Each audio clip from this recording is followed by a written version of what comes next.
Era una de esas reuniones que mi hijo, Mauricio, organizaba para mostrar su éxito. Yo, sentada en una silla blanca bajo una sombrilla, apenas podía distinguir las voces entre tanto ruido. Me habían puesto un sombrero grande, de esos que solo usan las señoras de sociedad, y me ofrecieron un vaso de jugo que sabía más a lujo que a cariño. Mauricio, con su camisa de lino y sus lentes oscuros, caminaba entre sus invitados como si el mundo le perteneciera. Cuando se acercó a mí, lo hizo con esa sonrisa que ya no reconocía. Era la sonrisa del hombre que tiene todo menos humildad. «¿Por qué no se anima a mojar los pies, mamá?», me dijo con tono burlón. Le respondí que no sabía nadar, que prefería quedarme observando. Pero él insistió, riendo, tomando de la mano a una mujer que ni siquiera me presentó. «No se preocupe, no la voy a dejar sola». Todos rieron, todos menos yo. El calor era insoportable y sentí cómo las piernas me temblaban. No sabía si por debilidad o por miedo. De pronto, sin previo aviso, sentí su mano empujarme suavemente, como jugando. Escuché su voz decir, «Al agua, mamá», y después el golpe seco del cuerpo contra el agua. Un frío me atravesó el pecho, como si 1000 agujas me pincharan al mismo tiempo. Intenté mover los brazos, pero el vestido se enredaba y el agua me jalaba hacia abajo. No entendía nada. Abrí la boca y tragué más agua que aire. Mis oídos zumbaban. Escuchaba risas lejanas que se apagaban poco a poco. En mi mente solo repetía, «No sé nadar, no sé nadar». Una sombra se movió sobre mí, pero la luz era tan intensa que apenas podía distinguirla. Pensé que así terminaría, flotando en el agua limpia de una casa que nunca sentí mía. Dice la escuela. Ese recuerdo me quemó el alma más que el cloro. Fue entonces cuando alguien me tomó de los brazos y me sacó del agua. Tosí, vomité agua y vergüenza.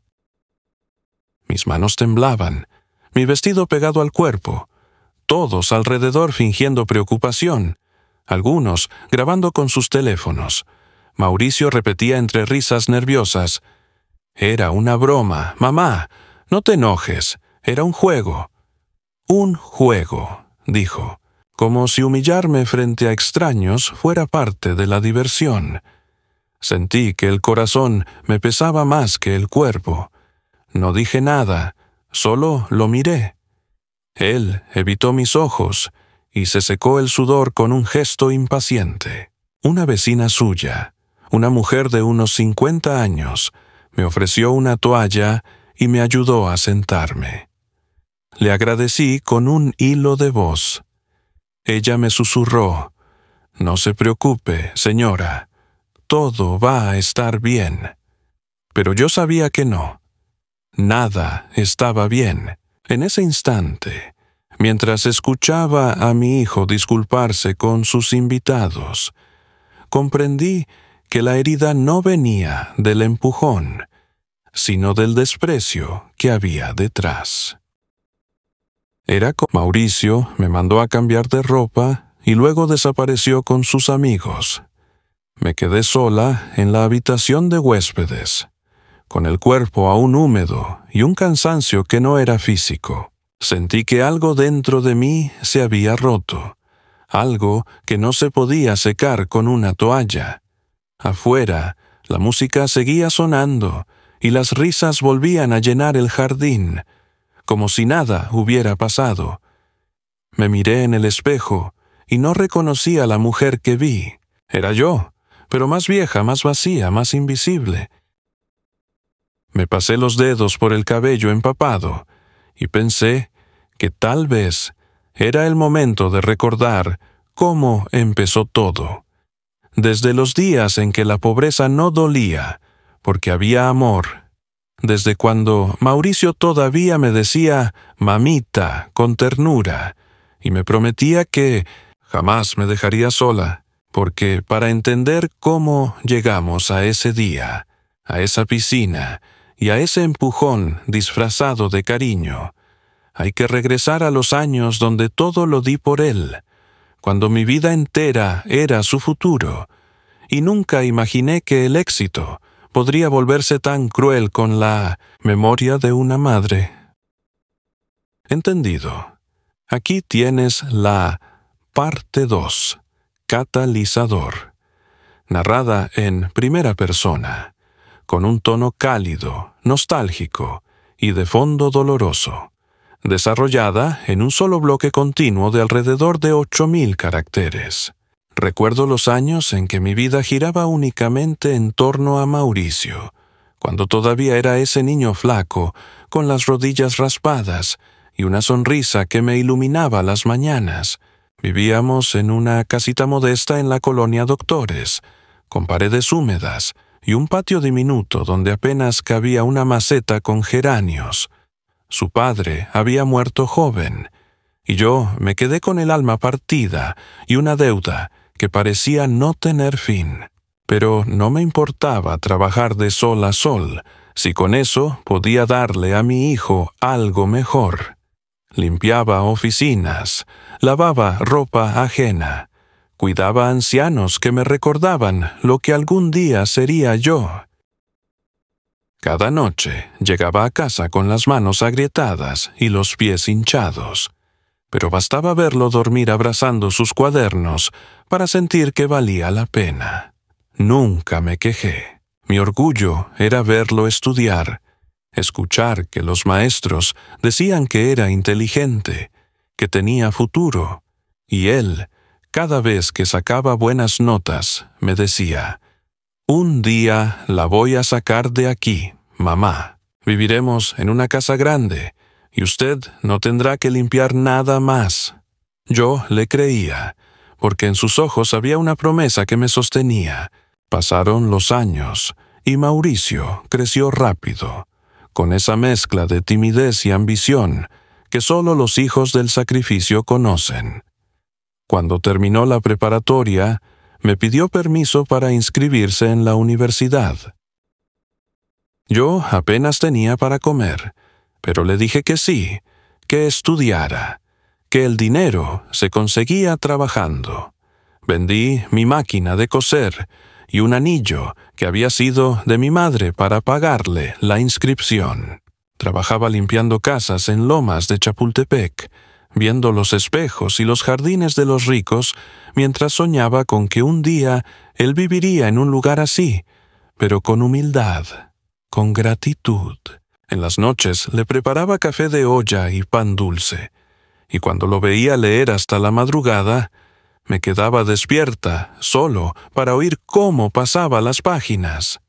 Era un sonido que me daba esperanza. A los 22 años se graduó con honores. Recuerdo el día de la ceremonia. Yo fui con mi mejor blusa, planchada 1000 veces para disimular los años. Cuando subió al estrado, sentí que el corazón me explotaba de orgullo. Era mi hijo, el hijo de una mujer que apenas terminó la primaria, recibiendo un diploma frente a gente de traje. Cuando bajó, me abrazó fuerte y me susurró: «Lo logré, mamá». Yo le respondí que no, que lo habíamos logrado los dos. Él sonrió, pero no sé si me escuchó.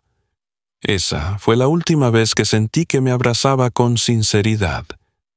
Después vino la oportunidad de estudiar una maestría en Estados Unidos. Él me lo dijo con esa emoción que tienen los jóvenes cuando sueñan sin pensar en lo que cuesta.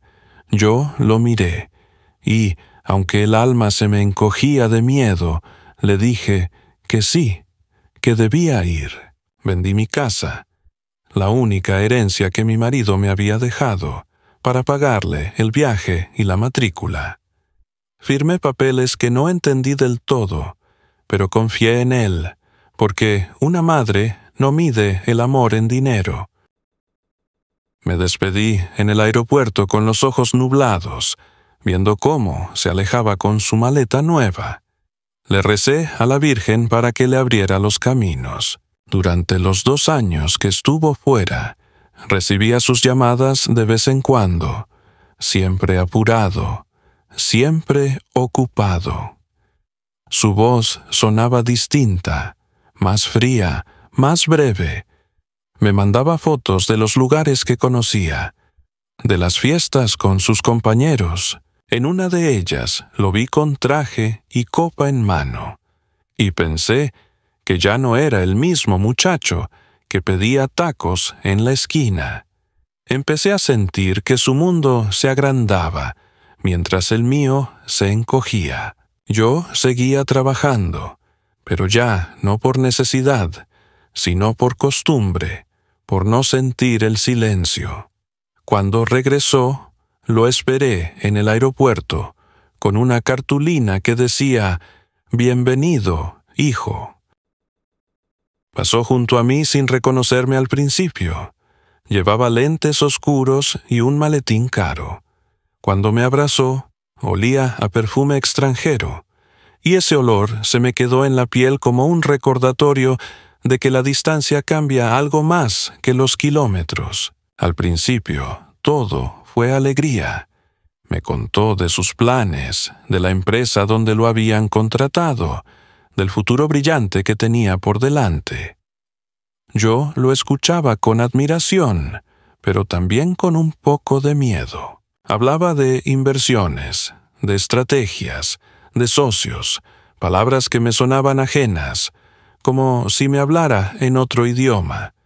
Un día me dijo que pronto compraría una casa grande, con jardín y piscina, para que por fin viva como se merece, mamá. Yo le creí, como siempre. Poco a poco, sin embargo, noté que su tono cambiaba. Me hablaba con prisa, sin mirarme a los ojos. Cuando venía a visitarme, lo hacía como quien cumple un compromiso. Ya no quería comer en la mesa del patio ni tomar café de olla. «Eso huele muy fuerte, mamá», decía, pidiendo café de máquina. Empezó a corregirme la forma de hablar, a avergonzarse de mi ropa, de mis historias. «No diga esas cosas delante de mis amigos», me pidió una vez, y me dolió más que cualquier golpe. Me sentí una sombra en su vida, una reliquia que debía esconderse cuando llegaban sus conocidos. Recuerdo el día que me llevó a conocer la casa que había comprado. Era enorme, con paredes blancas y muebles que parecían de revista. Caminé despacio, tocando las cortinas, admirando la cocina. «Todo esto es suyo, mamá», me dijo, y por un instante sentí que la vida me había premiado por tanto esfuerzo. Pero en el fondo de su voz había algo que no supe nombrar. Esa noche me quedé allí, en una habitación que él llamó de huéspedes. Pensé que solo era cuestión de tiempo para acostumbrarme, que al fin tendríamos paz. No sabía que en realidad había entrado en una jaula de cristal. Con el paso de los meses, comencé a notar pequeños gestos, la forma en que suspiraba cuando le pedía ayuda para subir las escaleras, cómo movía los ojos cuando le contaba de mis antiguas vecinas, la impaciencia con la que me interrumpía para contestar el teléfono. En una comida familiar, una de sus amigas bromeó diciendo: «Mauricio, eres igualito a tu mamá, solo que con suerte». Todos rieron. Él se encogió de hombros y dijo: «Sí, pero con un poco más de educación». Me quedé muda. Sentí que el suelo se me movía. Esa noche lloré sin ruido, acostada en una cama demasiado grande. Pensé en los días en que lavaba pisos para que él pudiera leer, en las veces que pasé hambre para que no le faltara nada. No me arrepentía, pero me dolía la frialdad con la que ahora me trataba. Aún así, seguía buscándole el lado bueno. Está cansado. El trabajo lo tiene estresado, me decía. Las madres siempre encontramos una excusa para justificar lo injustificable. Un domingo, mientras tomábamos desayuno, me preguntó si había pensado en vender mi antiguo terreno, ese pedacito de tierra en el que yo soñaba construir una casita. Dijo que sería una buena inversión ponerlo a su nombre, para que los trámites sean más fáciles. Yo dudé, pero él me aseguró que era solo una formalidad. Firmé los papeles sin leerlos. Después supe que desde ese día ya nada me pertenecía. Sin embargo, en ese momento no había espacio para sospechas. Lo único que sentía era el peso del cansancio acumulado y la esperanza terca de que todavía podía recuperar al hijo que crié. Por las tardes lo esperaba con la mesa servida, aunque casi nunca llegaba a tiempo. Guardaba su comida y al día siguiente la tiraba sin probarla. Lucía, la empleada que llevaba años trabajando allí, me miraba con tristeza y a veces me servía café a escondidas. «No se preocupe, doña Estela. Los hijos cambian, pero el corazón de madre no se apaga», me decía. Yo asentía, aunque sabía que hay cambios que no son madurez, sino olvido. Los días se fueron volviendo lentos, iguales, llenos de silencios. A veces, cuando salía al jardín y veía el reflejo del agua en la piscina, pensaba en el niño que fui dejando atrás, en el hombre que había reemplazado su ternura por orgullo. Me dolía admitirlo, pero ya no lo reconocía. En mis rezos pedía que Dios lo tocara, que le devolviera la humildad que la riqueza le había robado. Y aunque mi corazón seguía lleno de amor, comenzaba a sospechar que aquel hijo, por quien había dado todo, empezaba a verme no como madre, sino como un estorbo. Esa certeza creció lentamente, como una sombra que se cuela por debajo de la puerta, silenciosa pero imposible de ignorar.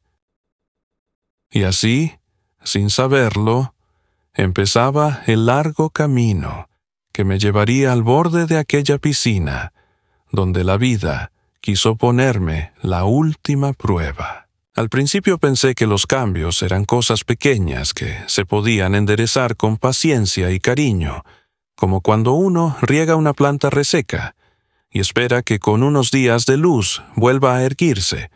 Pero pronto entendí que lo que se doblaba no era una planta, sino mi dignidad, y que en esa casa impecable, de suelos tan brillantes que reflejaban rostros, pero no verdades, yo había dejado de ser la madre para convertirme en un mueble más, algo que se acomoda, que se limpia, que se exhibe cuando conviene y se esconde cuando estorba.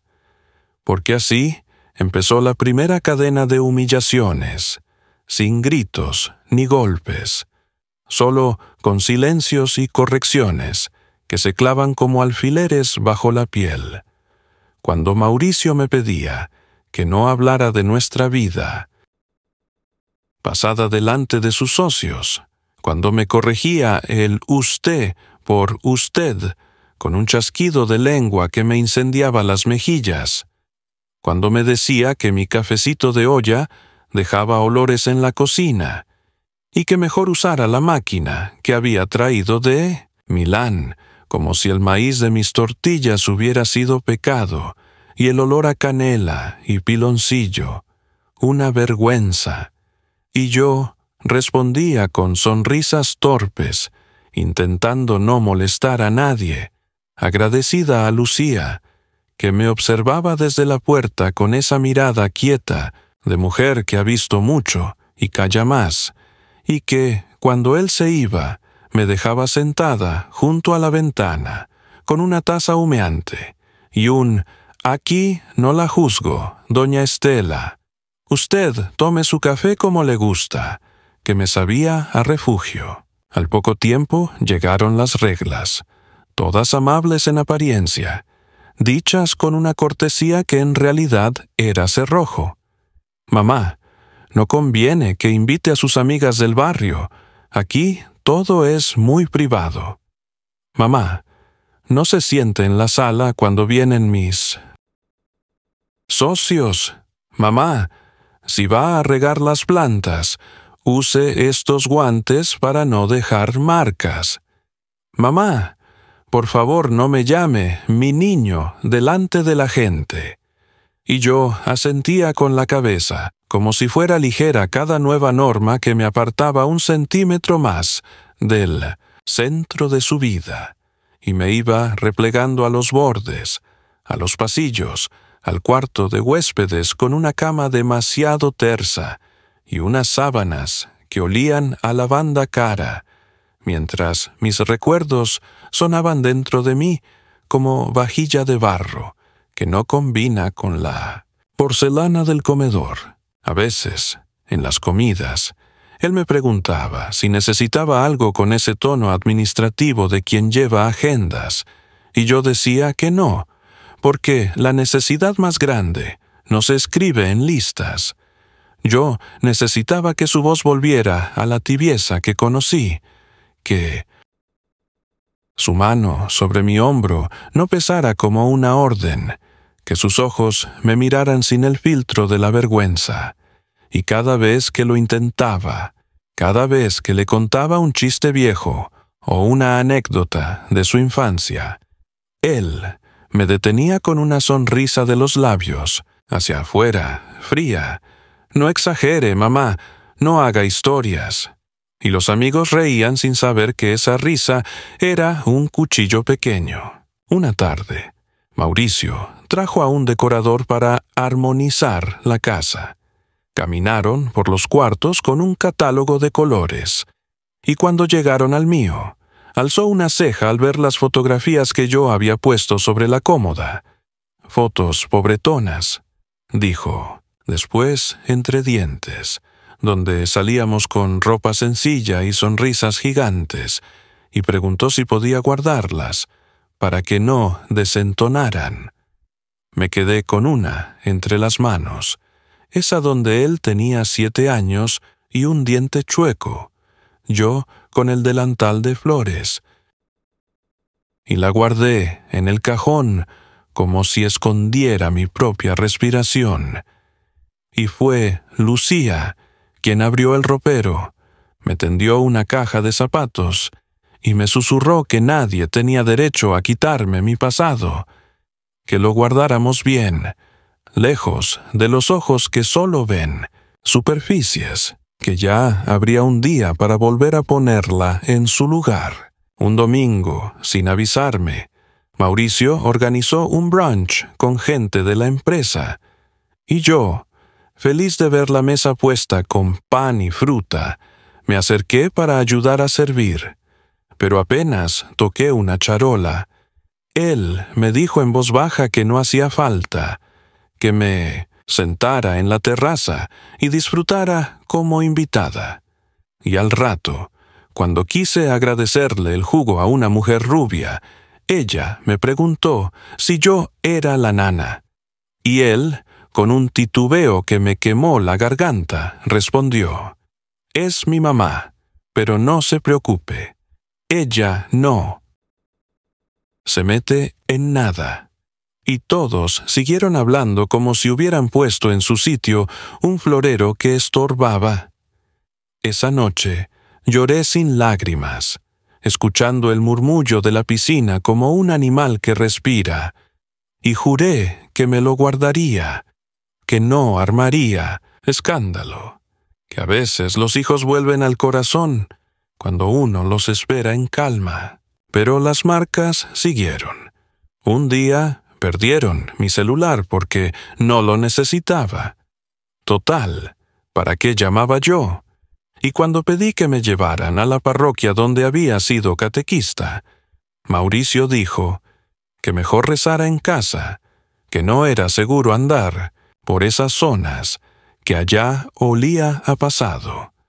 Otra tarde, al regresar de una comida, me presentó a un joven como mi asesor patrimonial y me pidió firmar un documento para ordenarnos. Y aunque me temblaban las manos, lo hice confiada en la sangre. Pero el papel era un hilo invisible que me amarraba más. Me di cuenta porque días después, cuando busqué en un cajón una cadenita que guardaba desde mi boda, no la hallé, y cuando pregunté, el asesor sonrió y dijo que todo estaba en resguardo. Y la palabra sonó como secuestro adentro de mí. Al ver mi cara, Lucía me ofreció sentarme y preparar un jarabe de canela para el susto, y mientras removía el anís en la olla, me contó, con mucho cuidado, que había escuchado a Mauricio hablar por teléfono sobre blindar el patrimonio y optimizar cargas, y que, sin decirlo así, pareciera que no quería que nada estuviera nunca más a mi nombre. Yo no soy abogada, doña, pero esto huele raro. Y yo no quise creerlo. Me resistí como quien cierra las ventanas para que no entre la tormenta, y aún. Así escuché el trueno a lo lejos. Llegaron también las cámaras, porque la seguridad es primero. Unas pequeñas luces rojas titilando en las esquinas que de noche parecían ojos despiertos. Y yo, para no sentirme atrapada, me iba al jardincito y me quedaba mirando los limoneros, intentando recordar cómo olía mi antiguo patio cuando mojaba el suelo con una cubeta. En ese gesto tan simple me encontraba todavía viva, hasta que una mañana, mientras quitaba unas hojas secas, Mauricio me habló desde la puerta con una severidad que me heló. «No toque el seto, mamá. El jardinero lo arregla. Usted puede tropezar y luego ¿quién responde?». Y añadió, como quien cierra un expediente, que yo debía usar siempre los pasamanos, que no me moviera sin avisar, que si quería salir debía avisarle a Lucía que por mi bien no me acercara a la calle. Y sentí que de pronto mi vida tenía el horario y el tono de un internado. En una comida de cumpleaños me trajo una velita y una rebanada de pastel del que no me gusta, mientras a sus amigos les repartía pedazos generosos de un postre francés. Y cuando soplé la vela, nadie aplaudió porque nadie miraba, ocupados en una junta que habían traído al comedor. Y yo, encogida en mi silla, mantuve los labios en esa sonrisa de retrato que no pertenece a nadie, solo al ritual vacío. Con el tiempo, empezó a hacer chistes que me dejaban sin aire. Decía que yo era un poco distraída, que le fallaba la memoria cuando olvidaba dónde había dejado los lentes, y yo asentía para que no me corrigiera, hasta que un día, delante de una pareja elegante, soltó: «Mi mamá nunca aprendió a nadar, pero no se preocupen, en esta casa nadie se ahoga». Y todos rieron con esa carcajada breve que no tiene música, y yo sentí el cloro bajándome por la garganta, como una profecía amarga. Lucía fue mi testigo y mi ángel, porque cada vez que podía me ofrecía un gesto humilde que me reconstruía por dentro. Un vaso de agua con unas gotas de limón cuando me faltaba el aire, una cobija doblada en silencio cuando mi espalda dolía, unas palabras escogidas que nunca sonaban a lástima. «Usted no está sola, doña, aunque la soledad haga bulto». Y un día, después de que Mauricio me regañara por haber querido ir al mercado a comprar flores: «No es necesario, todo se pide en línea», me sentó en la cocina y, mirando hacia la puerta para cuidar que nadie entrara, se atrevió a decirme que lo que estaba pasando no era normal, que una cosa es cuidar a la madre y otra es encerrarla en la comodidad, que una cosa es proteger y otra es vigilar, y que si yo necesitaba hablar con alguien, conocía a una enfermera del centro de salud que podía orientarnos sobre mis derechos, y yo le tomé las manos y le pedí que no se metiera en problemas, que a veces el cariño se confunde, y que ya encontraríamos la forma. Pero por primera vez en mucho tiempo me sentí nombrada, porque alguien me llamaba por mi nombre y no por mi función. La primera escalación, lo entiendo ahora, no fue un golpe espectacular ni un evento criminal, fue esa suma de pequeñas rendiciones que me arrancaron la voz y la dejaron como un susurro. Fue el día que acepté sentarme en la sombra para que otros brillaran. Fue cuando firmé sin leer, cuando guardé fotografías para no desentonar, cuando dejé de invitar a mis amigas porque la casa es privada, cuando cambié el café de olla por un amargor que no calentaba el pecho, cuando comprendí que para mi hijo la elegancia era más importante que mi risa, y aún así seguí ahí, esperando un milagro que no llegaba. Y justo en ese tiempo, como si la vida quisiera que viera mi rostro en un espejo de agua que no perdona, empezaron las bromas junto a la piscina, esos paseos con invitados y música suave en los que me acercaban al borde como si yo fuera parte del entretenimiento. Mire, mamá, qué transparente el agua. Y yo asentía con los dedos apretados sobre el brazo de la silla, y se reían cuando yo decía que no sabía nadar. Decían que un día me iban a enseñar, que no era para tanto, y en esas risas iba creciendo una sombra que solo Lucía parecía ver, porque me rodeaba con su presencia, como se rodea a un pajarito asustado, y me ponía una rebocera y un chal ligero para que el sol no me pegara tan duro, y cuando yo le decía que quizá exageraba, me respondía muy bajito: «No es exageración, doña, es cuidado, porque hay quien no sabe medir sus bromas». Así se fue tejiendo la injusticia, hilo por hilo, delante de todos y de nadie, en la casa amplia, donde la intimidad era un lujo que ya no me pertenecía, hasta que el borde del agua dejó de ser un adorno para convertirse en una amenaza silenciosa, y yo, que siempre fui buena para leer el clima de los corazones, empecé a sentir el aire más pesado, la risa más filosa, la mirada más utilitaria, y supe, aunque no quise aceptarlo, que la línea entre el juego y el maltrato es una cuerda floja, y que yo ya caminaba sobre ella con los ojos vendados. La noche de mi caída no fue una desgracia repentina, fue el resultado de muchas pequeñas grietas que nadie quiso ver, como una pared que se agrieta en silencio, hasta que un día se desmorona con un suspiro. Había llovido toda la tarde, un aguacero tibio que olía a tierra y a recuerdos, y yo me sentía intranquila, sin razón aparente. Mauricio había salido temprano a un viaje de negocios, según me dijo, y la casa quedó vacía, tan grande que los ecos parecían voces antiguas llamándome por mi nombre. Lucía se había ido a su pueblo a visitar a su madre enferma, y por primera vez en mucho tiempo me quedé completamente sola. Al principio disfruté el silencio.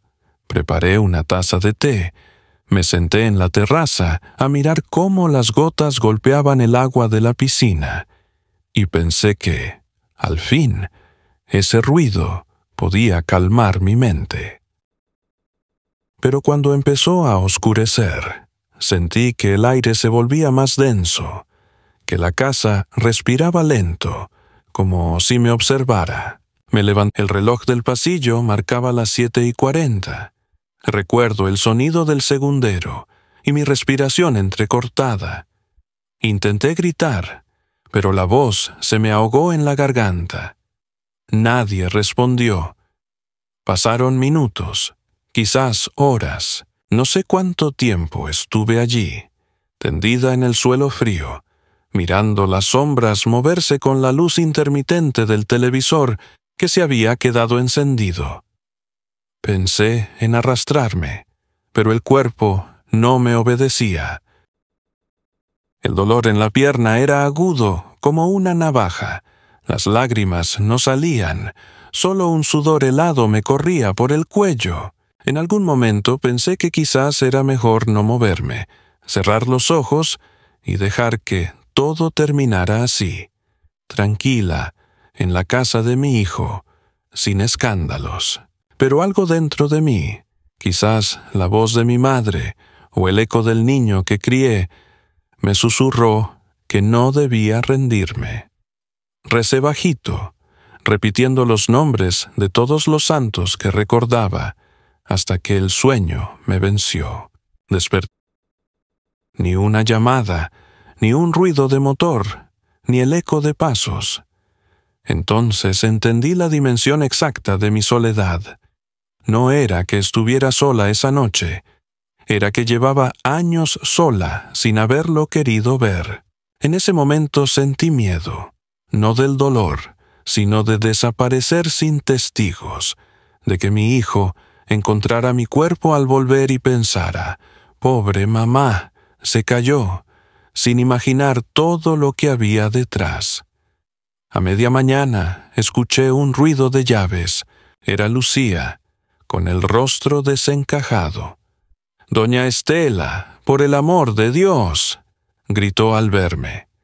Me cubrió con una cobija, me dio agua, llamó una ambulancia sin pedirme permiso, mientras sentía vergüenza, como si fuera mi culpa haber tropezado, como si de alguna manera hubiera fallado en mantenerme de pie para no preocupar a nadie. En el hospital, los médicos dijeron que no era grave, solo una fisura leve, reposo absoluto. Mauricio llegó al anochecer, impecable como siempre, con su perfume costoso y una expresión que mezclaba molestia y fastidio. «Mamá, ¿cómo se le ocurre subir escaleras sola?», me dijo, sin mirarme a los ojos. Durante las semanas siguientes permanecí en cama. Lucía me cuidaba como una hija, me traía caldo de pollo, me ponía compresas tibias y me leía el periódico para distraerme. A veces me hablaba de su familia, de su hijo pequeño que vivía con la abuela, de su sueño de ahorrar para abrir una tiendita. Yo la escuchaba con gratitud, porque sus palabras llenaban los huecos del silencio. Mauricio pasaba a verme de vez en cuando, 5 minutos cada 2 o 3 días, siempre con prisa, siempre revisando su teléfono. «¿Cómo sigue, mamá?», preguntaba, y antes de que respondiera ya tenía una excusa para irse. Un día le pedí que me acompañara a caminar por el jardín, solo un rato, pero me dijo que tenía reunión. «Más tarde, mamá», prometido, y ese más tarde nunca llegaba. Con el tiempo empecé a aceptar que mi mundo se había reducido a 4 paredes y a la compañía de Lucía. Ella era mi conversación, mi consuelo, mi ancla. Un día, mientras me peinaba, me dijo que había estado pensando: «Usted dio tanto, doña Estela, que ya no sabe pedir nada. Y a veces uno tiene que pedir, no por ambición, sino por justicia». Aquella frase me quedó resonando. Justicia era una palabra que yo había dejado de usar. Pensaba que pedir justicia era orgullo, que lo correcto era aguantar en silencio. Pero esa noche mirando el reflejo de la luna sobre la piscina desde la ventana de mi cuarto, entendí que lo que estaba sintiendo no era orgullo, era miedo. Miedo a perderlo todo, incluso mi identidad. Poco después, Lucía me ayudó a caminar con un bastón y a salir al jardín. El sol me cegó un poco. El aire me pareció más limpio. Me senté cerca de la fuente y escuché el sonido del agua. Me di cuenta para esa tarde, mientras tomábamos café en la cocina. Lucía me contó que había hablado con una enfermera del hospital, que conocía a un abogado jubilado que ayudaba a personas mayores en situaciones parecidas. Me preguntó si quería que le llamara. Le dije que no por ahora, que no quería problemas.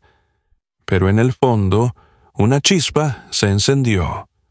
Quería entender, quería saber si de verdad había firmado algo que me despojaba de todo. A veces, mientras escribía, lloraba sin razón.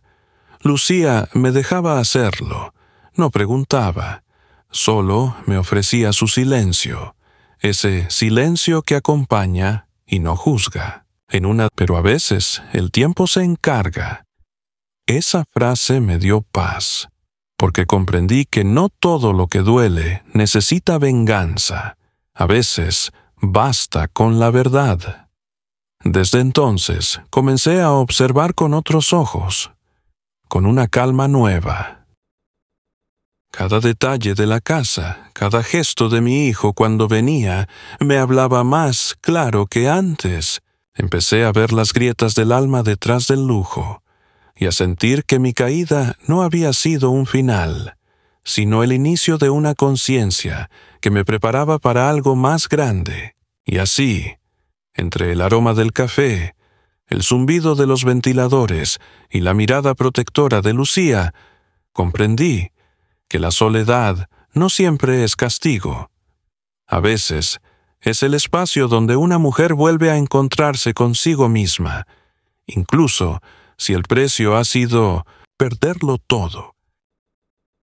Porque esa noche en que caí y nadie vino, entendí que lo más terrible no era el golpe, sino la ausencia de quien debió tenderme la mano. Y al mismo tiempo, supe que, aunque el cuerpo duela, hay heridas que despiertan la dignidad dormida, y que quizá, por primera vez en muchos años, estaba empezando a levantarme de verdad. Durante semanas, conviví con la quietud resignada de quien acepta que las cosas son como son, pero una mañana, mientras Lucía barría la terraza y yo ordenaba por fin el cajón de mi buró, apareció una carpeta delgada de color gris que reconocí apenas tocarla, porque era la misma en la que hacía años guardaba actas de nacimiento, recibos de luz y aquella copia del testamento de mi esposo que nunca supe si conservé.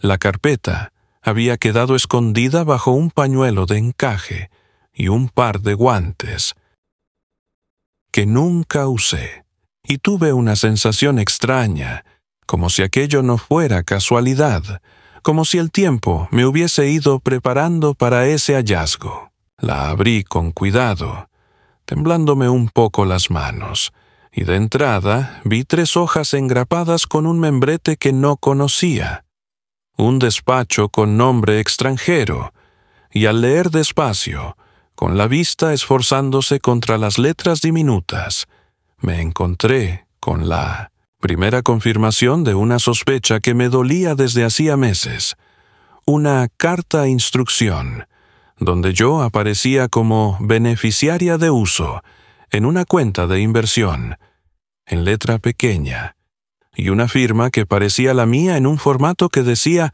Poder, amplio, a favor de Mauricio, firmado, según la fecha, el mismo día que nos trajeron a casa la cafetera de Milán. Me quedé helada, no recordaba haber firmado eso con plena conciencia.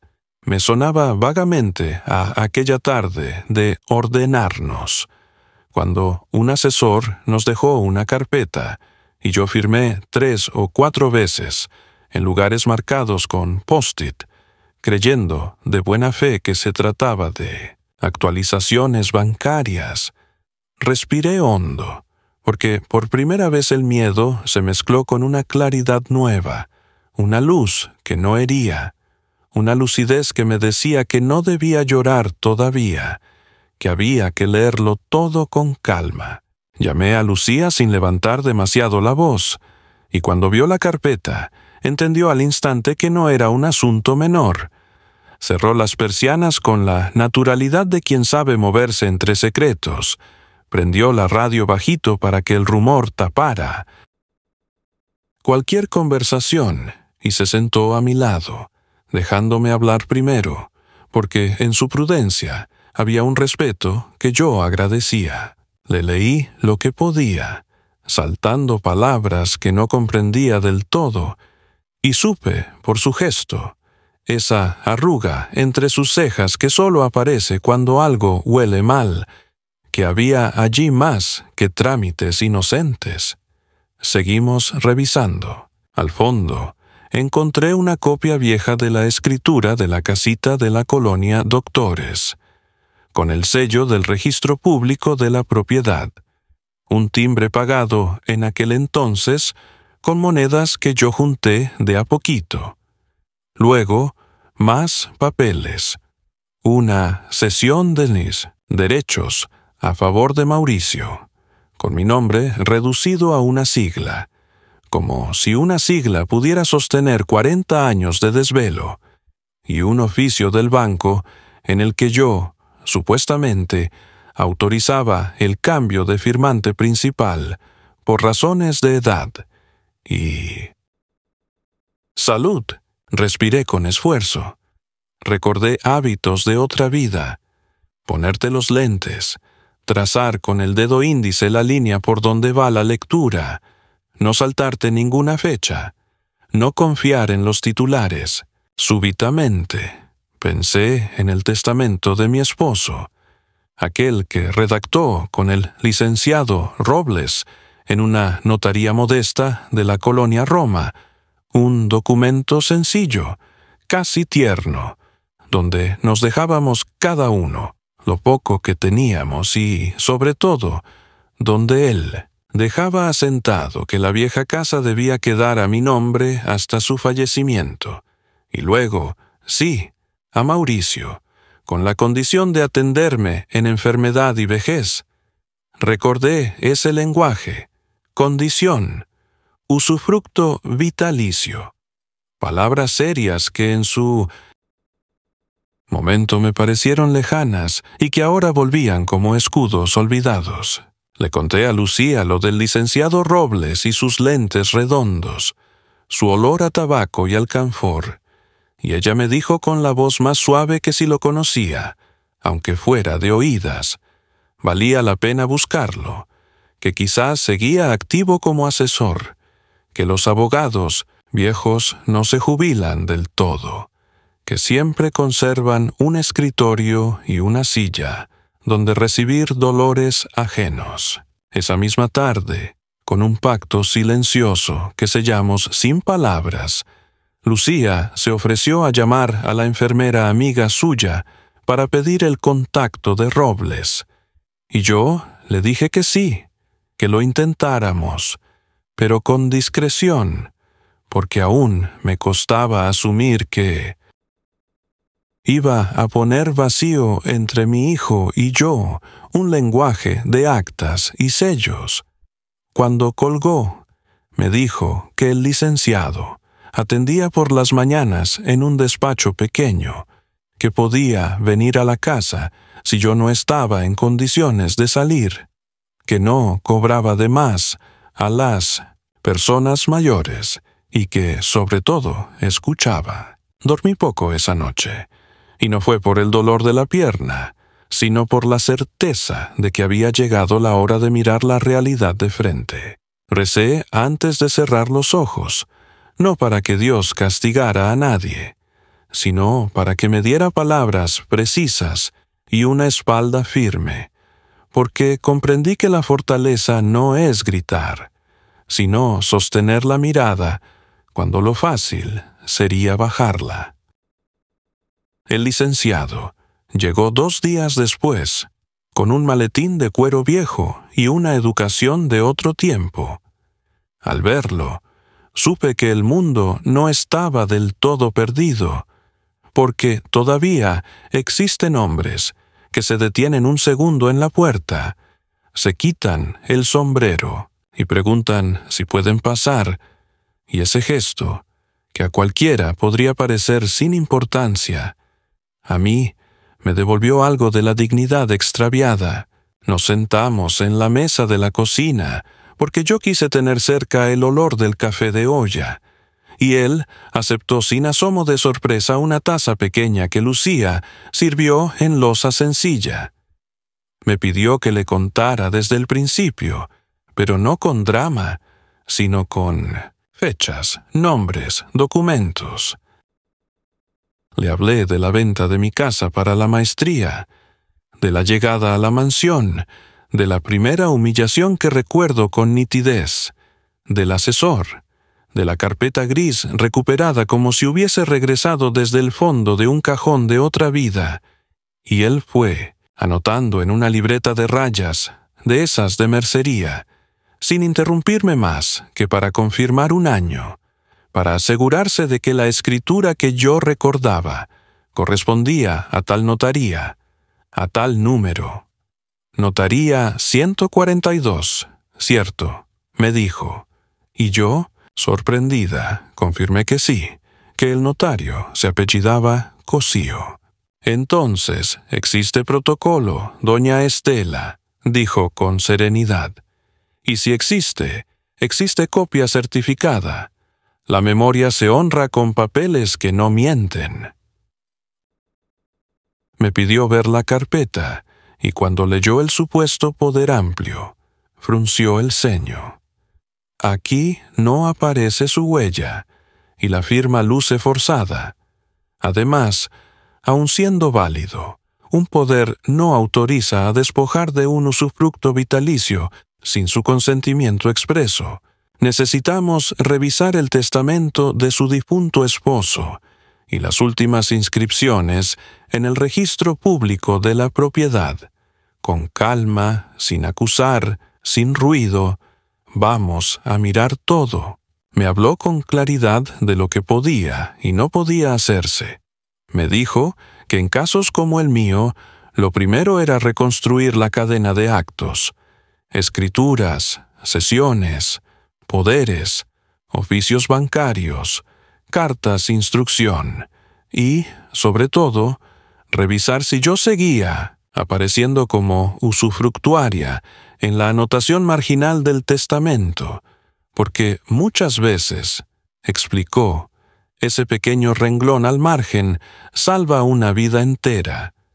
Me pidió autorización para solicitar copias certificadas en la notaría, donde se otorgó el testamento, y para pedir un folio real en el registro. Le dije que sí, que procediera, y sentí que al decirlo no estaba traicionando a mi hijo, sino protegiendo la memoria de quien nos dejó lo poquito que teníamos, con condiciones de amor y justicia. Antes de irse, Robles me miró con una seriedad limpia y me dijo algo que me sostuvo como un bastón nuevo. No se apure en sufrir por adelantado. La verdad llega, y cuando llega, es fría y nítida. Con eso, alcanza para caminar. Mauricio, entretanto, apenas notó la visita del licenciado. Lucía le dijo que era un viejo amigo mío, que venía a tomar café y platicar de cosas del pasado. Y él, sumido en su trajín, aceptó la explicación con esa displicencia que nos había ido mermando.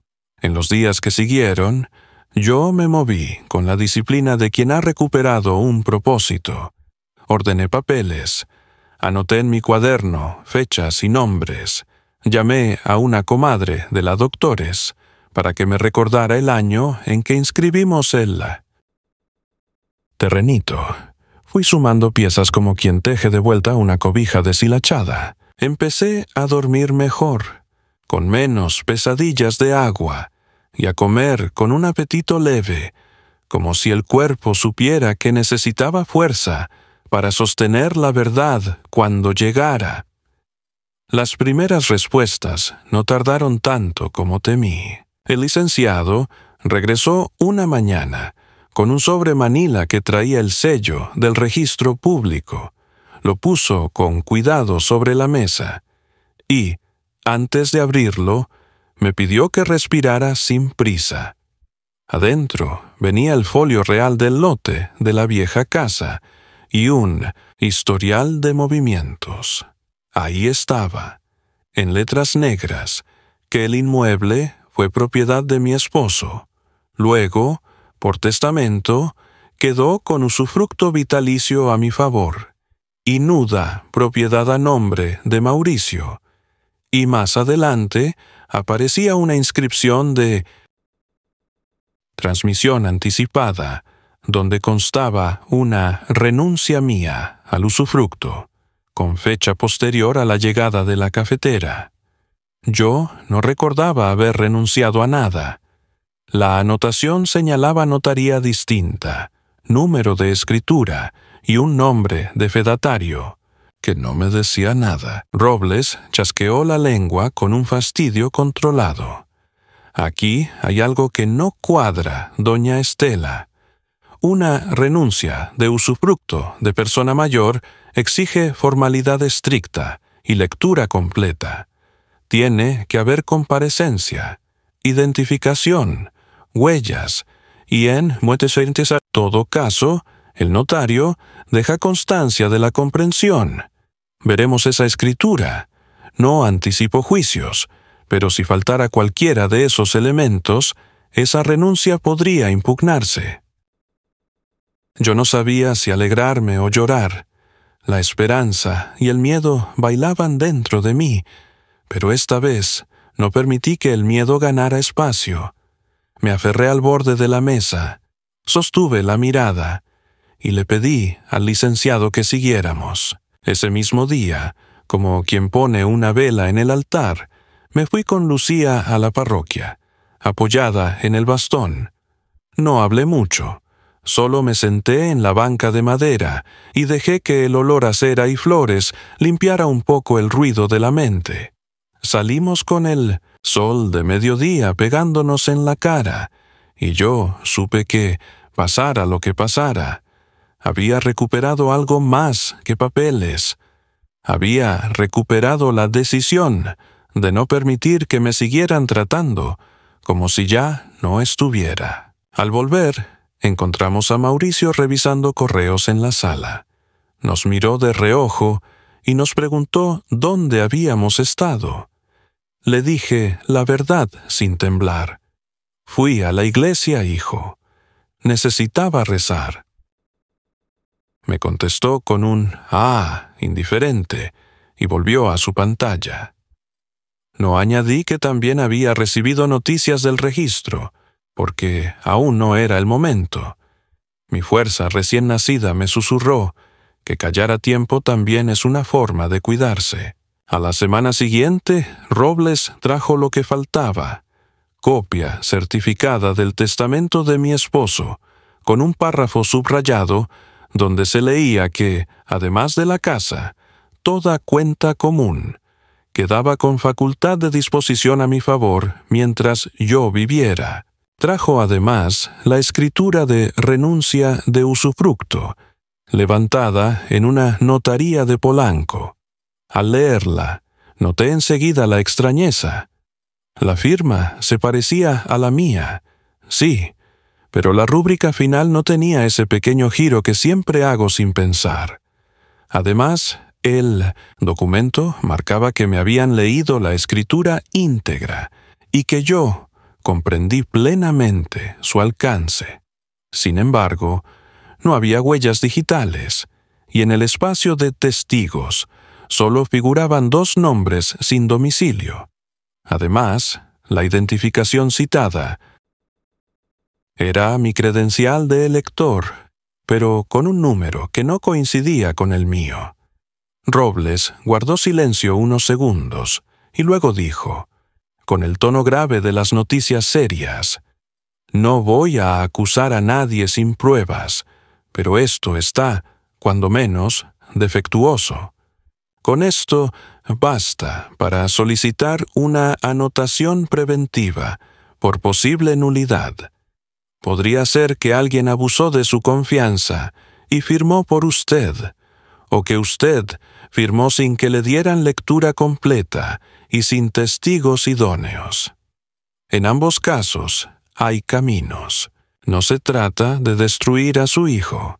Se trata de restituirle a usted lo que es suyo por derecho y por voluntad expresa de su difunto esposo». Sentí una mezcla desbordante de alivio y tristeza, porque confirmar una sospecha no trae alegría, trae la paz amarga de saber que no estabas loca, que algo sí te estaban quitando. Le pedí al licenciado que procediera con lo que hiciera falta, pero que lo hiciera sin escándalo, con la discreción con que se arreglan las cosas de familia cuando ya no queda familia que cuide. Él asintió, escribió unas notas y dijo que prepararía un escrito sencillo, que lo presentaríamos ante el registro para dejar constancia de la controversia, y que luego hablaríamos, con serenidad, con Mauricio, no para pelear, sino para invitarlo a corregir antes de que el asunto creciera. Desde ese día cambié. No fue una transformación ruidosa ni un gesto heroico. Fue algo íntimo y profundo, como cuando el cuerpo, enfermo por mucho tiempo, acepta finalmente el remedio y empieza a sanar sin que nadie lo note. Me levantaba con un pequeño propósito cada mañana, abrir la ventana, regar mis macetas sin que me importara si desentonaban, escribir 3 recuerdos más en el cuaderno, llamar a una amiga para preguntarle por su salud, cocinar un caldo a mi manera, aunque después nadie lo probara. Y, sobre todo, dejé de pedir permiso para existir. Lucía lo notó antes que yo, porque, una tarde, me dijo con una alegría recta, «Hoy la vi caminar más erguida, doña. No es la pierna nada más, es el ánimo». Le sonreí con los ojos húmedos y le contesté que a veces el alma también necesita férula. Cuando el escrito quedó listo, Robles vino a explicármelo sin tecnicismos. Solicitaba una anotación preventiva por posible nulidad de la renuncia. Pedía vista de protocolo al notario de Polanco. Requería cotejo de firmas y, en paralelo, una audiencia de mediación privada, no judicial, para invitarnos a conciliar.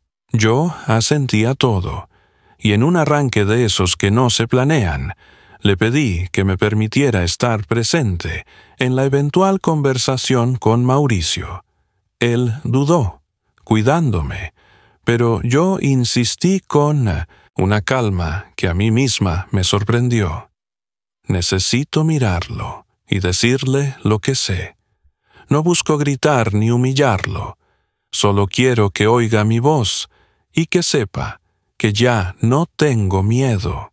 El licenciado aceptó con la condición de que yo no estuviera sola, que estuviera Lucía y que se hiciera en un lugar neutral, sin piscina, sin testigos de risa fácil. Antes de esa reunión, ocurrieron 2 cosas que fortalecieron mi ánimo. La primera, encontré, doblada dentro de un misal antiguo, una carta de mi esposo que yo había olvidado, escrita a mano, con su caligrafía lenta. Decía que si algún día me sentía arrinconada, recordara que los papeles pueden mentir si las manos tiemblan, pero la conciencia no, que en caso de duda buscara a Robles, hombre de ley y de buen corazón. Esa carta, más que prueba, fue abrazo, y al leerla sentí que mi difunto me sostenía desde una distancia sin tiempo. La segunda. Recibí la visita de la enfermera amiga de Lucía, quien, con ese oficio de curar cuerpos repegados con dolores del alma, me habló de mis derechos como adulta mayor, sin dramatismo ni panfleto, simplemente enumerando cosas elementales que yo había olvidado. Derecho a decidir, a ser informada, a conservar mis documentos, a no ser aislada contra mi voluntad. Su tono fue tan respetuoso que no me sentí regañada, me sentí instruida, como en aquellas tardes en las que le enseñaba a Mauricio a sumar con frijolitos sobre la mesa. Llegó el día convenido para hablar con mi hijo. Elegimos una sala discreta dentro del despacho del licenciado, con una mesa de madera que no imponía y 2 ventanas por donde entraba un aire tibio. Yo llevaba un rebozo azul que me cubría los hombros y el pequeño cuaderno de notas doblado dentro del bolso, no como arma, sino como recordatorio de que mi memoria también cuenta. Mauricio llegó con paso firme, olor a colonia cara y esa prisa que se le pegó a la piel. Al verme, me besó en la frente, un beso más de trámite que de hijo, y se acomodó enfrente, evitando mis ojos. Robles abrió la conversación con cordialidad.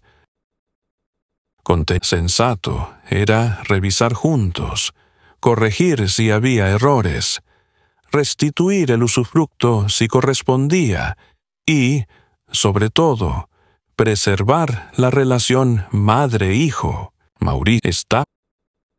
Por primera vez en mucho tiempo, le hablé con la calma de quien por fin encontró su centro. Le dije despacio que yo no recordaba haber renunciado a mi usufructo, que el folio real estaba ahí, que el número de mi credencial no coincidía, que en la escritura no estaban mis huellas, que eso no era ordenar, sino borrarme, que no estaba broma. El nombre. Hubo un silencio largo, más largo que cualquiera que recuerde entre nosotros. Mauricio desvió la mirada hacia la ventana, se frotó la frente, hizo un ademán de risa que no llegó a nacer. Dijo que todo se estaba sobredimensionando, que la gente mayor exagera, que si faltaban huellas se podían poner después, que no había mala intención, que yo debía confiar. Robles intervino con la exactitud de un cirujano, sin subir el tono. La confianza no sustituye requisitos de forma, ingeniero. Si hay defecto, se corrige. Si hay renuncia sin formalidades, se deja sin efecto. No venimos a pelear, venimos a componer. Lucía, sentada a mi lado, no dijo nada, pero su mano rozó mi antebrazo como quien asegura una cuerda a un muelle. Yo repetí, con voz baja, que no buscaba venganza, que solo quería verdad. La reunión terminó sin acuerdo, con la promesa de Mauricio de revisar con su gente y de responder en unos días. Salí cansada pero entera. La ciudad olía a pan recién hecho y a diésel, y yo, apoyada en el bastón, sentí por primera vez en mucho tiempo que mis pasos me pertenecían. En la tarde, el licenciado me llamó para decirme que ya había ingresado la anotación preventiva y que, mientras tanto, yo debía cuidar mis documentos personales como se cuida una reliquia. Me dijo que si alguien quería mover algo en el registro, se encontré esa noche. No recé pidiendo que Dios cambiara a Mauricio. Recé dándole gracias por haberme devuelto la voz. Me acosté sin miedo al agua, con la certeza de que, aunque mi cuerpo no sabía nadar, mi espíritu había aprendido a flotar sobre una verdad que no se hunde. Comprendí que la segunda escalación no era gritar más fuerte, era sostener el hilo de la verdad con la paciencia con que se zurce una cicatriz, que la fuerza que ahora sentía no venía de papeles prestados ni de leyes duras, sino del sencillo acto de creerme a mí misma, de mirarme al espejo y decir: estoy aquí, me llamo Estela, soy la viuda de un hombre bueno, la madre de un hijo perdido, la dueña de mi memoria, y nadie, por muy elegante que sea su firma, puede arrancarme lo que he sido. Yo no sabía que ese sábado, con el cielo limpio y un aire de verano que parecía acariciar la piel con una mano tibia, sería el día en que el silencio de tantos años encontraría por fin una voz pública, porque Mauricio decidió organizar una reunión en Santa Teodosia casa para celebrar un nuevo contrato. Y yo, que llevaba días sosteniendo mi hilo de verdad y mis papeles como quien sostiene un rosario discreto, me dejé llevar por la costumbre de ocupar una silla a la sombra y sonreír cuando alguien me mirara, y sin embargo desde temprano sentí ese rumor sordo que antecede a las tormentas, esa electricidad baja que crispa los dedos y vuelve más nítido el contorno de las cosas, porque lo vi ansioso, moviéndose de un lado a otro, dando instrucciones al personal, cuidando que el cristal brillara y que la música sonara a modernidad. Y cuando se acercó a mí con una servilleta entre los dedos y un vaso de agua con limón, advertí que en su sonrisa habitaba un filo que antes apenas intuía. Hoy no se preocupe de nada, mamá, solo disfrute, dijo, con un tono que me hizo sentir invitada en una casa que yo había limpiado de recuerdos. Traté de mantenerme en calma, y lo logré, porque llevaba conmigo la certeza asentada de que el licenciado Robles estaba al tanto de cada que mi espero pesa como el plomo. Alrededor vida, cuando el ruido del mundo me intimida, cerré los ojos apenas lo suficiente para escuchar mis propios latidos y recordar mi nombre, Estela, hija de Carmen, viuda de un hombre que me prometió que la verdad llega limpia como el agua de mayo. Madre de un muchacho que se le extravió el alma sin darse cuenta. No sé en qué momento exacto el juego se volvió borde.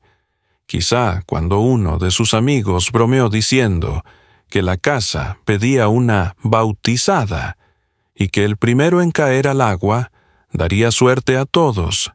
Quizá cuando Mauricio, ya con esa risa de anfitrión ensayado, dijo que no harían locuras porque había gente mayor, y me miró de reojo como si el mayor fuera un mueble delicado que se aparta, y hubo risitas ligeras, y yo tragué saliva con el sabor del cloro que ya me sabía, porque el cuerpo recuerda, aunque uno se niegue.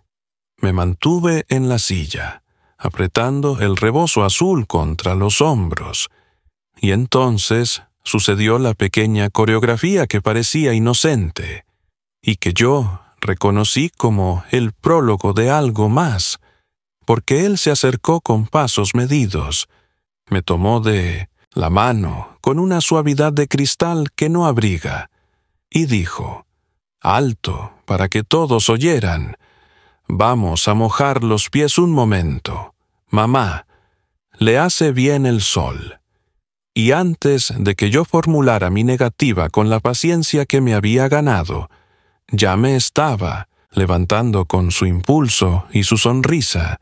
Ya mi bastón quedaba apoyado en la silla, y ya su mano en mi codo me guiaba por la orilla del agua, y yo sentí un vértigo breve, una ráfaga de memoria que me devolvió el golpe de otro día, el vestido pesado, el rumor ahogado, y alcancé a decir, sin grito, con la dignidad de quien no suplica, sino informa, que no sabía nadar y que prefería la sombra, y él murmuró, «No exagere», con una ternura que no era ternura, sino impaciencia barnizada, y el coro de ojos alrededor hizo un círculo de expectativa, ligero, como cuando alguien prepara una broma en la sobremesa, y nadie quiere ser el primero en decir no. Y allí mismo, en el brillo del agua que se me clavaba en la retina, escuché a Lucía, no con voz, sino con presencia, a mi izquierda, 1 metro atrás, como una guardia sin uniforme, y más allá vi la silueta del licenciado Robles, que se había asomado con su traje sobrio y su calma de piedra. Eso lo supe después. Entonces, solo percibí un movimiento, discreto, como si el destino hubiera tomado asiento a contemplar. Sucedió rápido, y sin embargo puedo contarlo despacio, porque así lo guardó mi cuerpo, un empujón que quiso ser leve entre las palmas de su risa y mi espanto antiguo, una presión en el hombro que me inclinó hacia adelante con esa inercia que ya no se detiene, el borde que resbaló bajo mis sandalias, el aire que se partió en dos, el sol que me cegó por una fracción, los dedos intentando asirse de nada, y el agua, otra vez el agua, helada como entonces, cerrándose sobre mi pecho, subiéndome a la garganta como una mano, y yo pataleando con dignidad inútil, atorándome en un vestido que esta vez era más ligero, pero igual de traidor, abriendo la boca para respirar y encontrando solo cloro,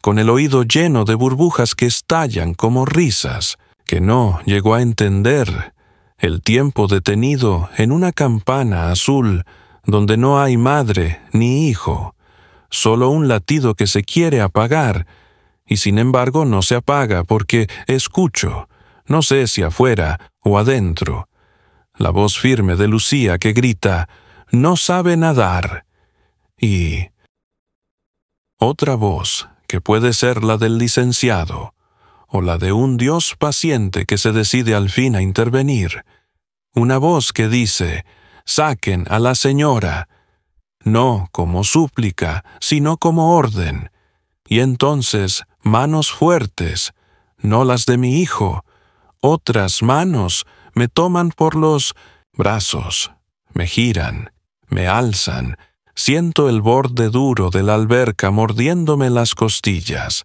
el rebozo pegado a la cara, y al toser no solo escupo agua, escupo años de risa ajena, escupo la vergüenza de haber sido florero, y me quedo recostada en el concreto caliente, con la espalda ardiendo, los pulmones doliendo como si hubieran envejecido de golpe, y una sombra se inclina sobre mí. No es Mauricio, es Lucía, que me cubre con una toalla y me nombra como se nombra a un recién nacido. «Doña Estela, aquí estoy», y me acaricia las sienes, mientras a lo lejos escucho el tono desacompasado de excusas. Fue una broma. No era para tanto. Yo iba a sujetarla, y entre esas frases que intentan coser el agujero con hilo de saliva, oigo la voz seca de Robles decir algo que suena a campanada. Broma es lo que no deja marca. Esto es otra cosa. Y de inmediato pide que llamen a una ambulancia, y yo cierro los ojos, no para huir, sino para reunir fuerzas, y cuando los abro de nuevo, ya estoy sentada, sostenida por dos mujeres, con un vaso de agua en los labios, y frente a mí, de pie, mi hijo palidece como si por fin viera el espejo que evitó tanto tiempo, y su boca abre y cierra, buscando una frase que lo salve de sí mismo, y no la encuentra. Llegó la ambulancia con su protocolo de preguntas y luces. Me revisaron la presión, los signos, escucharon mis pulmones, y yo insistí en ir al hospital no por dramatismo, sino porque intuía que el cuerpo sería el testigo que no miente, que el cardiógrafo, el saturómetro, el reporte de urgencias, pondrían tinta donde otros solo venían poniendo perfume. Y acepté subir a la camilla con el rebozo apretado, mientras Lucía subía conmigo y el licenciado avisaba que nos seguiría, y Mauricio, detrás, intentó tocarme la mano, pero yo la retiré despacio, no con ira, sino con el gesto sereno de quien al fin pone una distancia justa. En urgencias, todo fue luz blanca, olor a alcohol, preguntas, mis respuestas claras. Me empujaron jugando, no sé nadar, el médico apuntando, la enfermera rogándome que respirara con calma, un oxígeno frío que me devolvió al pecho la condición de casa. Al poco rato, cuando ya estaba estable y con un suero lento, entró Robles con una carpeta que no era la gris, sino una nueva, bien ordenada, y pidió, con ese respeto que impone sin levantar la voz, hablar en presencia de quien me había llevado.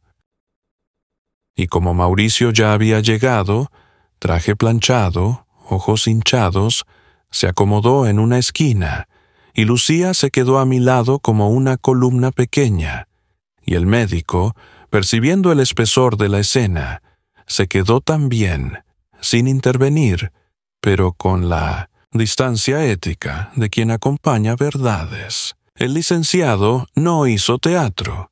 Simplemente colocó sobre la mesa el folio real, la copia del testamento, las anotaciones de defectos en la renuncia de usufructo y el acuse de recibo de la anotación preventiva, y dijo que lamentaba la forma en que ese juego había destapado lo que venía tejiéndose en silencio, y que prefería, por mi salud, cerrar ese mismo día cualquier duda, porque las dudas enferman más que el agua fría.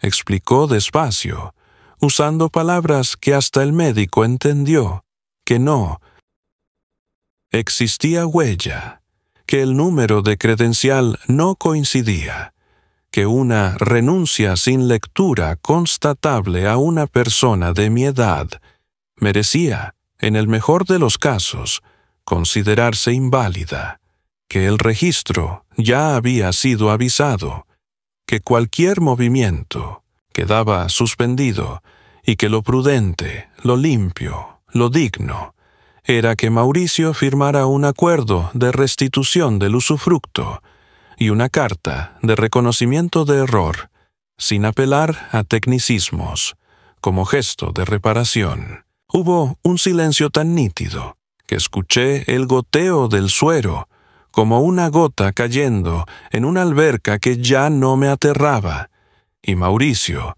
que tantas veces había usado esa voz de gerente para opacar la mía, habló por fin, con un hilo humano, dijo que no quiso dañarme, que todo lo hacía para protegerme, que se le fue de las manos, que confió en quienes prepararon los papeles, que hoy se asustó, que verme toser agua le recordó algo que no entendí, quizás su propia infancia, y que sí, que firmaría lo que hiciera falta, pero que no lo humilláramos con palabras grandes, que no lo expusiéramos.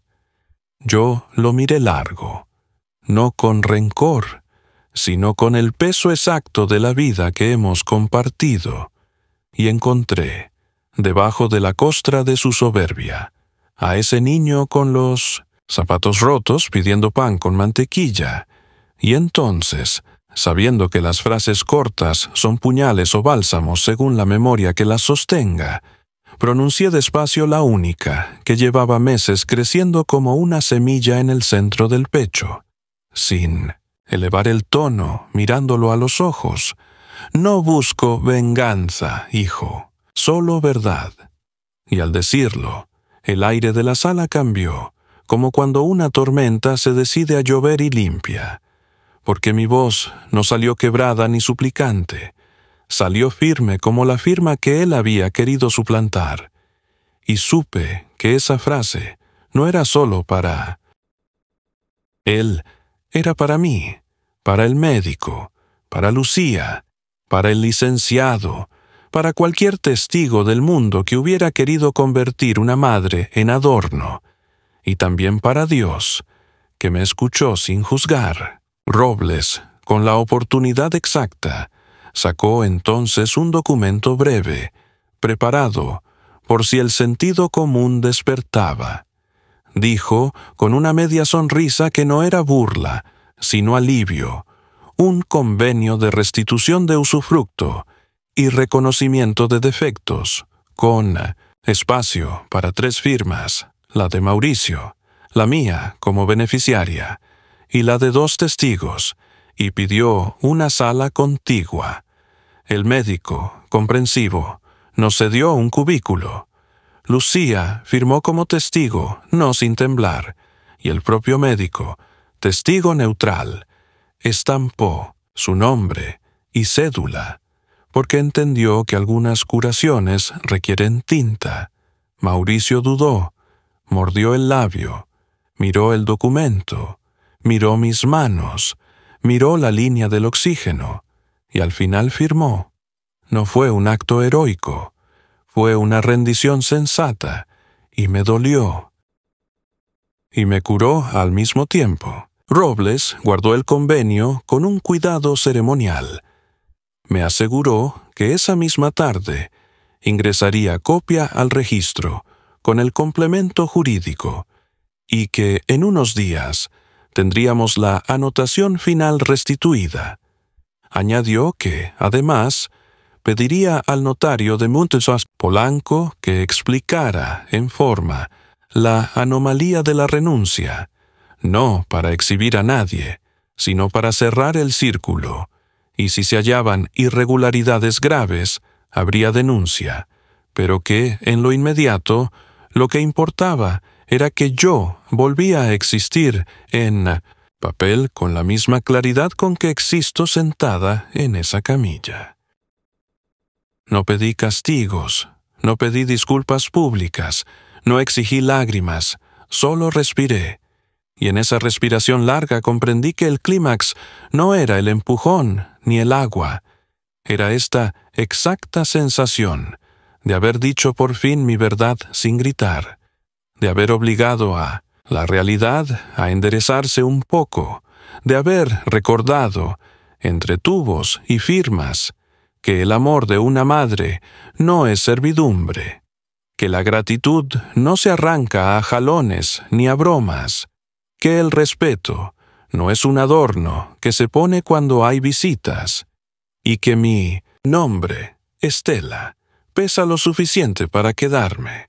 Salimos del hospital al atardecer, con el cielo desgastándose en naranjas y morados, y en el estacionamiento, antes de subir al coche, Mauricio me llamó mamá, con una voz más baja, una voz que buscaba, y yo asentí con un cansancio dulce, porque no quería cerrar la puerta del todo, solo dejar claro el umbral.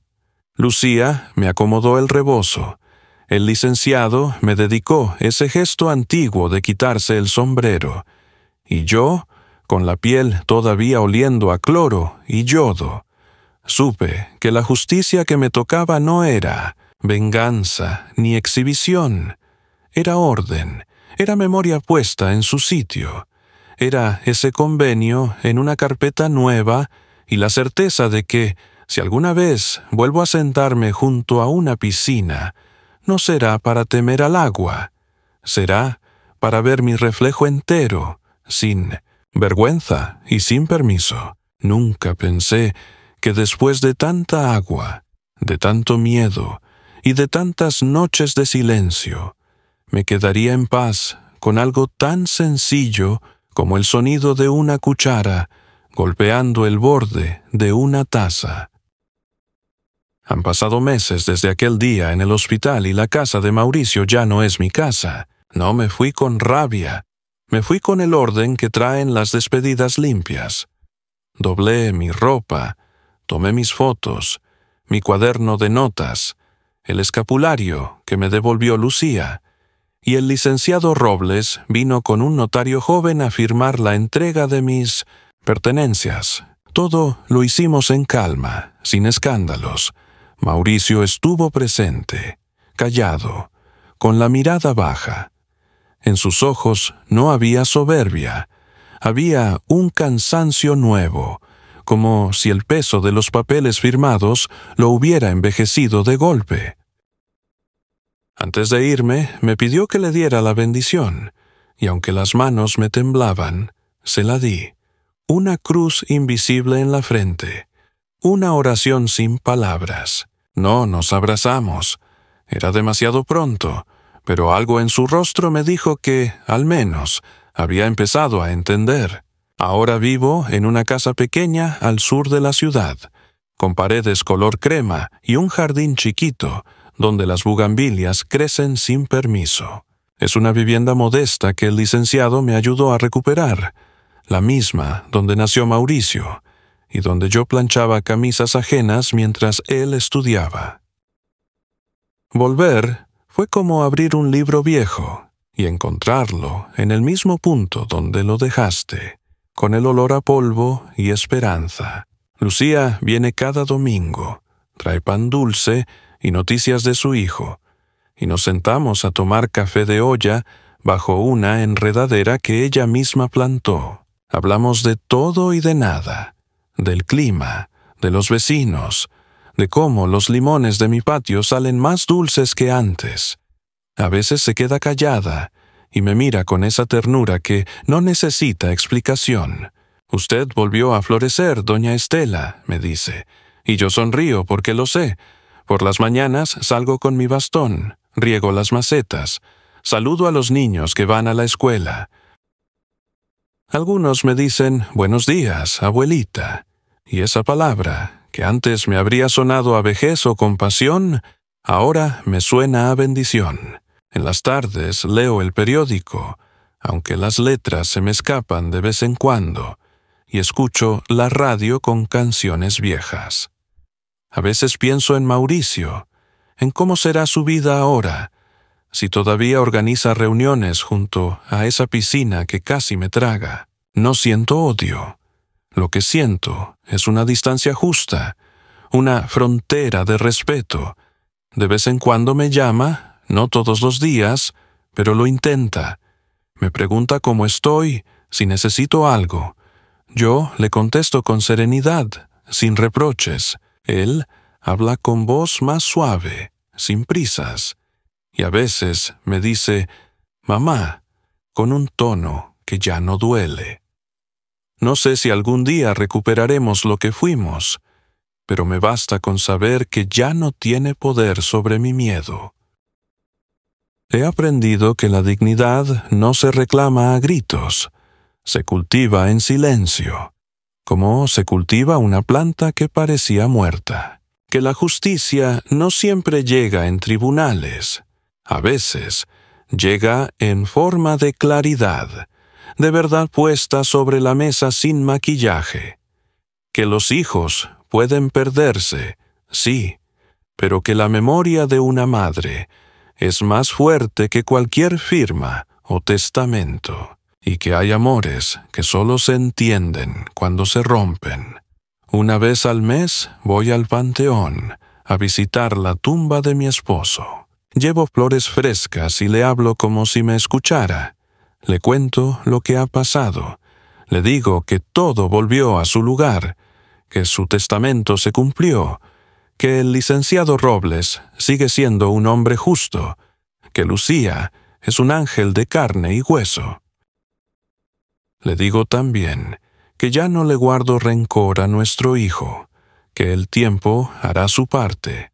A veces, mientras limpio la lápida, me parece oír su voz. Lo hiciste bien, Estela, con calma, con verdad. Y entonces me quedo en silencio, dejando que el viento mueva las flores. En las noches, cuando cierro las ventanas y el ruido de la calle se apaga, me gusta encender una vela, no por miedo, sino por costumbre. La flama pequeña ilumina los retratos que volví a colgar. Mauricio de niño, mi esposo con su sombrero, yo con un vestido claro, todos sonriendo sin saber que el tiempo nos pondría a prueba. Miro esas fotos y no lloro. Ya no. Siento gratitud, porque incluso el dolor tuvo sentido. Si no hubiera caído, no habría aprendido a levantarme. Si no me hubieran empujado, no habría descubierto la fuerza que tengo para salir a flote. A veces pienso que la vida es como esa piscina. Al principio brilla y parece tranquila, pero debajo puede esconder corrientes que te arrastran si no sabes moverte. Yo no aprendí a nadar en agua, pero aprendí a nadar en el alma, a mantener la cabeza arriba, a no tragar el miedo. Y eso, a mi edad, es suficiente. Hace poco, Lucía me trajo una maceta con hortensias. Me dijo que representan la gratitud. La puse junto a la ventana, y cada mañana, cuando la luz entra y toca sus pétalos, me parece ver un reflejo de mí misma. Vieja, sí, pero viva, aún capaz de florecer. He dejado de preguntarme por qué pasaron las cosas como pasaron. Ya no busco explicaciones ni culpas, solo paz. Si alguien me pregunta hoy ¿qué aprendí de todo?, diría que el amor no debe doler, que la verdad siempre encuentra su cauce, y que perdonar no es olvidar, es soltar el peso que no te pertenece. A veces, mientras el sol se oculta y el cielo se tiñe de naranja, tomo mi taza de café y murmuro: «Gracias, Señor, por no dejarme morir en el agua». Y sonrío, porque sigo aquí. Y aunque nunca aprendí a nadar, aprendí a vivir. Y eso, para una mujer como yo, vale más que cualquier herencia.